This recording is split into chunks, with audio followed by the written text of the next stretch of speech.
Certains sont arrivés 2 ou 3 heures avant l'ouverture. Devant ce centre de dépistage gratuit, mis en place par la mairie du 15e arrondissement, comme partout en France et depuis des semaines, la file d'attente est imposante. J'ai l'impression que si je viens dans 1 heure, ça va être bien pire. Enfin, je vais faire la queue déjà.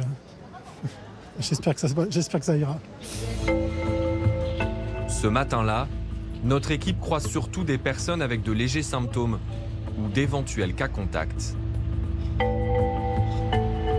Gaylor a essayé d'obtenir un rendez-vous dans son laboratoire habituel, mais il n'y avait plus aucun créneau possible avant le 18 septembre. J'ai pas mal de déplacements en province la semaine prochaine avec des clients et je préfère simplement prendre mes précautions avant, quoi. Donc éviter de leur faire prendre un risque, sachant que j'ai quelques symptômes quand même, donc je préfère assurer le coup.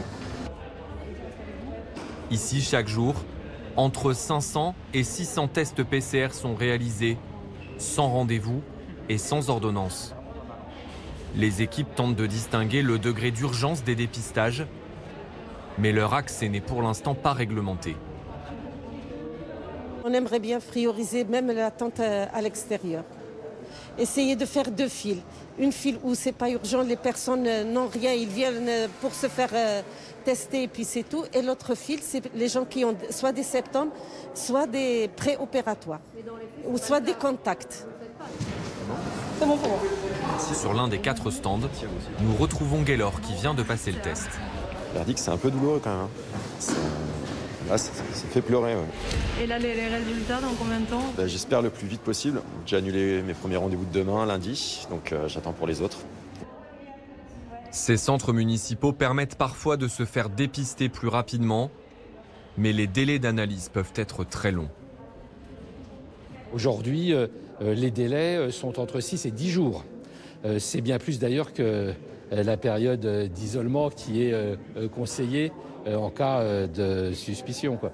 Donc c'est le problème principal. Des laboratoires saturés en région parisienne et des hospitalisations qui continuent d'augmenter. 2442 personnes sont traitées pour le Covid-19. C'est 41 de plus qu'hier. Elles sont 204 à être admises en réanimation. Ce sont les chiffres du sud du pays qui inquiètent. Dans les Bouches-du-Rhône, sur une capacité de 86 lits de réanimation réservés aux patients atteints du virus, 79 étaient occupés ce mercredi. Une tendance observée notamment à l'hôpital Nord de Marseille. Nous sommes au niveau de l'unité de réanimation qui prend en charge les patients Covid à l'hôpital Nord. Donc c'est une unité de 10 lits qui est susceptible d'accueillir des patients 24 heures sur 24. Dans cette unité, seuls 3 lits étaient encore disponibles en début de semaine. Des patients au profil bien connu, des personnes âgées ou plus jeunes avec des facteurs de risque et notamment le surpoids. Cette tension hospitalière est réapparue depuis la mi-août dans les Bouches-du-Rhône et la situation s'est dégradée davantage ces 10 derniers jours. Nous ne sommes pas loin de la saturation parce qu'on doit absorber l'augmentation du nombre de patients Covid nécessitant la réanimation.